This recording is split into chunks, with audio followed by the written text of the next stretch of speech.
Assalamualaikum warahmatullahi wabarakatuh. Terima kasih sudah klik video Zona Bogor. Semoga kita semua dalam keadaan sehat. Amin. Dalam video kali ini, aku mau berkunjung ke Museum Nasional Sejarah Alam Indonesia atau disingkat menjadi Munasain. Lokasi Munasain ini sangat strategis, berada di tengah kota Bogor, depan Kebun Raya Bogor. Kalau jalan kaki dari stasiun Bogor sekitar 650 meteran. Untuk waktu tempuhnya kurang lebih 5-10 menitan, tergantung kecepatan masing-masing ya. Wisata edukasi yang satu ini merupakan museum hasil revitalisasi yang menyajikan informasi sejarah alam Indonesia dan tipe ekosistem serta sumber daya hayati. Kalau zoner kesini bawa motor, parkirnya gratis ya. Untuk tarif parkir bis 50.000 dan untuk mobil 10.000 rupiah. Munasain atau Museum Nasional Sejarah Alam Indonesia terdiri dari 2 lantai. Untuk jam operasional Munasain itu sendiri buka setiap hari mulai dari jam 8 pagi sampai jam 4 sore. Tiket masuk Munasain kalau weekdays 15.000, sedangkan untuk weekend 25.000. Anak dengan tinggi di atas 80 cm sudah bayar tiket normal ya.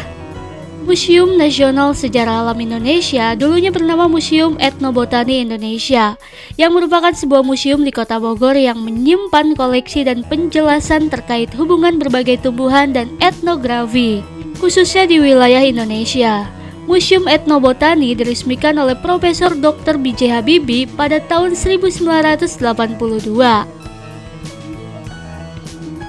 Koleksi dari Museum Munasain terdiri dari alat-alat rumah tangga, bahan sandang, pangan, obat-obatan tradisional, macam-macam kerajinan, dan alat musik. Setiap kaca pamer menampilkan koleksi berdasarkan jenis tumbuhan dan pemanfaatannya. Museum Etnobotani memiliki sekitar 2.000 artefak. Artefak merupakan benda-benda arkeologi atau peninggalan benda-benda bersejarah, yaitu semua benda yang dibuat atau dimodifikasi oleh manusia yang dapat dipindahkan. Contoh artefak adalah alat-alat batu, logam dan tulang, gerabah, prasasti lempeng, dan kertas, senjata-senjata logam, terakota, dan tanduk binatang. By the way, ini adalah lantai 2 ya, jadi lantai satunya itu ada di bawah.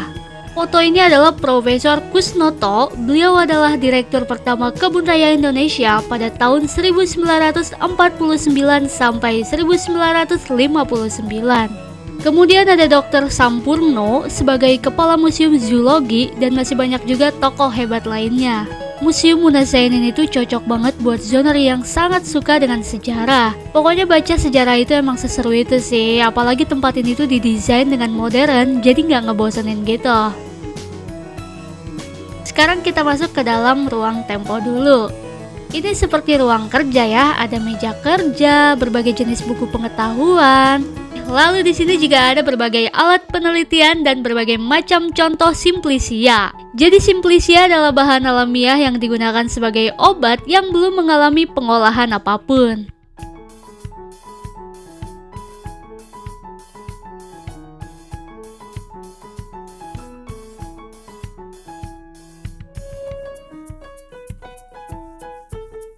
Nah, ini dia salah satu contoh buku yang ada di sini. Bahasanya ada dari bahasa Inggris dan juga bahasa Indonesia.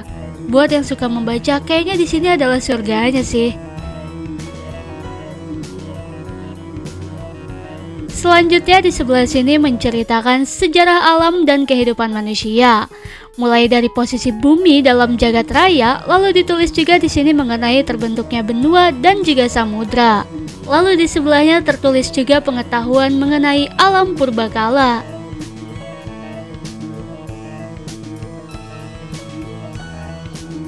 Dan di sebelah kanan kita merupakan pengetahuan mengenai geologi Indonesia. Dan ternyata ada 3 tokoh yang paling berjasa dalam membagi kawasan biografi di Indonesia.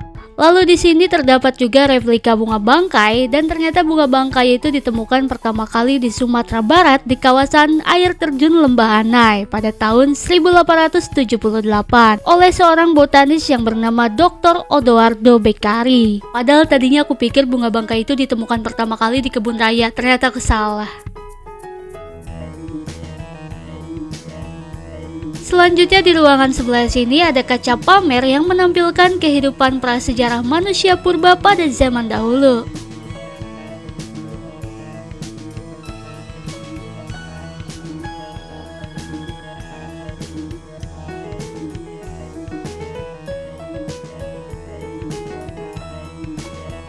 Sekarang kita memasuki ruangan berburu meramu tingkat awal. Berburu atau pengumpul berkembang secara anatomis modern dari Afrika ke Asia Tenggara sejak 50.000 tahun yang lalu. Di sini tuh terdapat beberapa jenis alat berburu dari berbagai kota di Indonesia.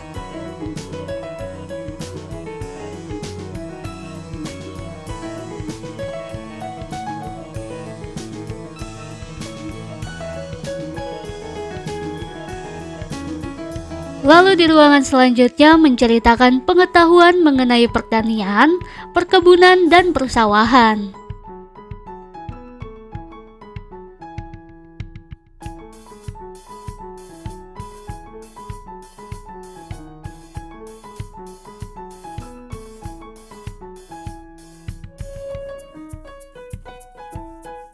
Selanjutnya kita memasuki ruang reparasi dan konservasi.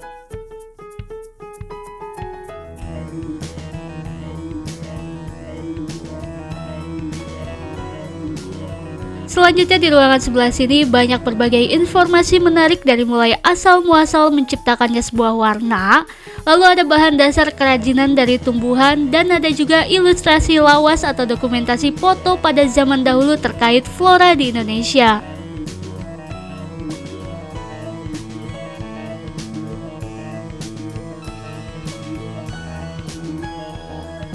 Penggunaan zat warna telah dimulai berabad-abad. Jenis zat warna yang digunakan berasal dari sumber alam seperti bebatuan, mineral hewan, mikrobia, dan juga tumbuh-tumbuhan. Lalu selanjutnya di sini ditulis sejarah rempah-rempah. Saking kayanya Indonesia nih dengan segala jenis rempah yang tumbuh sangat subur di Indonesia, kekayaan alam Indonesia menjadi salah satu alasan mengapa Indonesia dijajah oleh Belanda dan juga Jepang. Selain kaya dengan rempah-rempah, Indonesia juga kaya dengan keanekaragaman tumbuhan obat dan juga aromatik. By the way, aromatik di sini tuh ada sampelnya, jadi kita bisa cium aroma-aroma yang ada di sini. Kurang lebih seperti ini ya area lantai 1. Tidak semua bisa aku jabarkan dalam video ini karena durasinya sangat panjang. Serunya sih explore langsung ya, jadi mari kita lanjut aja ke area lantai 1. Oh ya, by the way, untuk toilet adanya di area lantai 1 ya.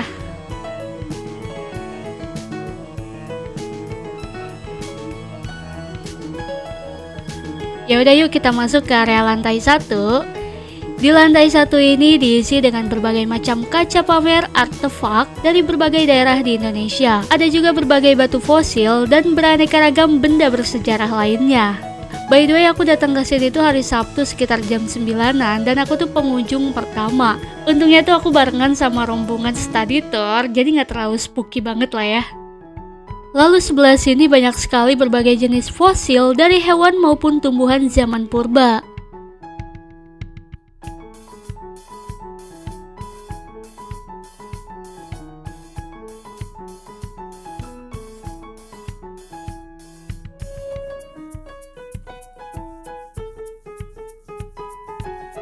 Kenapa ya wisata kayak museum tuh bisa sesepi ini, padahal tempatnya tuh asik banget, banyak banget informasi dari berbagai macam ilmu pengetahuan.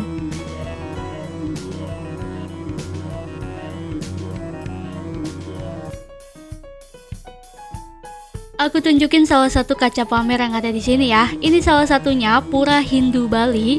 Ternyata setiap rumah Hindu Bali itu memiliki tempat sembahyang khusus yang disebut sanggah atau merajan. Dan ini adalah ujung dari lantai 1.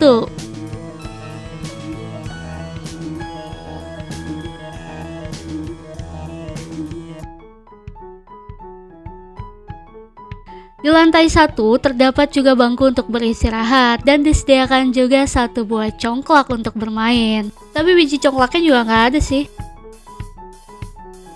Ini tuh kenapa sih ya lampunya mesti warna kuning redup kayak gini? Aku nggak tahu sih alasannya kenapa, tapi alangkah lebih baiknya lampunya tuh lebih terang benderang gak sih? Lantai 1 tuh beneran deh, hawanya beda banget, lembab dan tenang banget. Wisata edukasi ini tuh cocok banget buat zoner yang suka membaca, suka sejarah. Bagus juga nih buat menambah wawasan dan juga ilmu pengetahuan. Gimana nih zoner, tertarik gak untuk berkunjung ke Museum Munas Sain? Aku akhiri videonya sampai sini aja ya. Terima kasih sudah menonton video Zona Bogor sampai selesai. Dukung terus channel Zona Bogor dengan cara like, comment, subscribe, dan share sebanyak-banyaknya ya. Sampai jumpa di video selanjutnya. Wassalamualaikum warahmatullahi wabarakatuh.